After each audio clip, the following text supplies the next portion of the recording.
Hello అందరికీ, మీ life is beautiful ఛానల్కు స్వాగతం. నా బ్రదర్ పూదోట రాయన్న ఆంధ్రప్రదేశ్ నుండి మా ఇంటికి వచ్చారు. అన్వేష్, మనం నిజాం సాగర్ డ్యామ్ చూసి వద్దాం అని ఎక్సైట్మెంట్తో అడిగారు.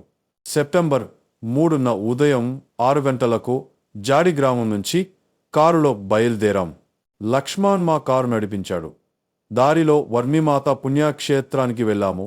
వర్ణి ఫాదర్ మరియు సిస్టర్ జెసి గారిని కలిసి బ్లెస్సింగ్స్ తీసుకున్నాము. అక్కడ ఉన్న భక్తులతో ఇంటర్వ్యూ తీసుకొని తిరిగి బాన్స్వాడ మీదుగా నిజాం సాగర్కి బయలుదేరాము. పచ్చిక బయళ్ళు, పంట పొలాల మధ్య గుండా వెళ్తున్న దృశ్యాలు మా మనసును ఎక్కడికో తీసుకెళ్లాయి. అందరికీ నమస్కారం అండి. నా పేరు పూదోట రాయన్న.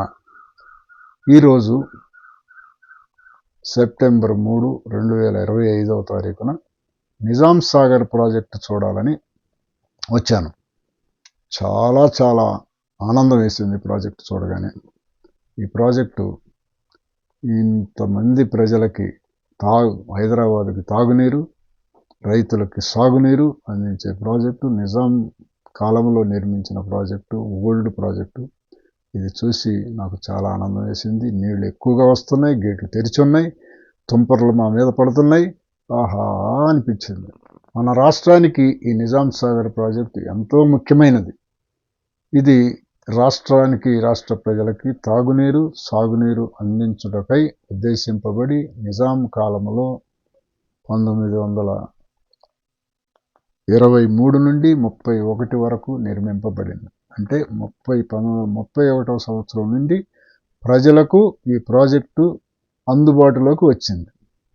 ఇక్కడ ప్రత్యేకమైన విషయం ఏంటంటే, గత 40 సంవత్సరం నుండి ఈ ప్రాజెక్టు పూర్తి స్థాయిలో, అంటే నీటిని గేట్లు వదిలే స్థాయిలో నిండలేదు.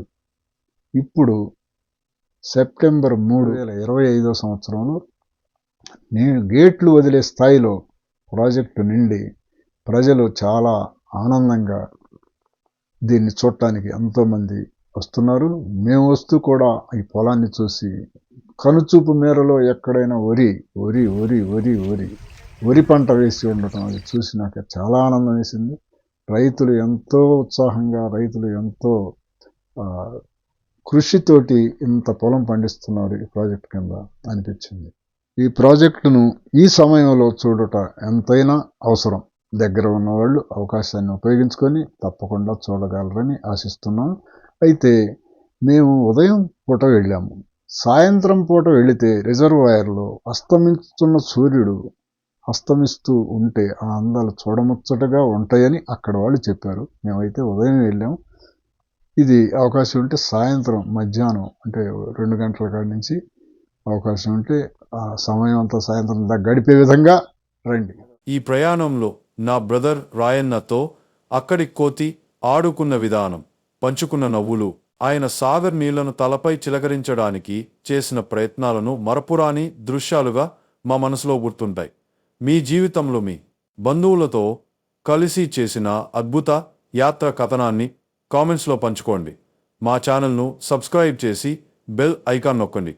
Life is beautiful. జీవితం విలువైనది.